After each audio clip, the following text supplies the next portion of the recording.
Stangveiðifélagið tók upp nýtt fyrirkomulag í Korpu til að bregðast við mikilli eftirspurn og seldi eingöngu hálfa daga eins og í öðrum ám innan borgarmarkanna.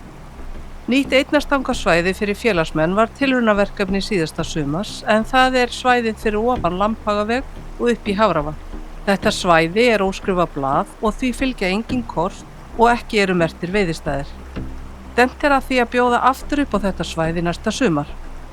Sumarið 2025 seldist áin upp og veitust 142 laxar. Leirvogsá nýtur áfram mikilla vinsælda hjá félagsmönnum Stangó. Veiði jókst á milli ára, ólíkt því sem var í flestum öðrum ám á landinu. 285 laxar veitust á 2 stangir í Leirvogsá sem setur hana í 10. sætið á landsvísu yfir mestan afla á stöng. Afar sterkur sjóbirtingsstofn er í Leirvogsá og voru 83 sjóbirtingar skráðir í veiðibók 2025. Allt frá árinu 1985 hafa vísindamenn fylgst náið með Leirvogsá.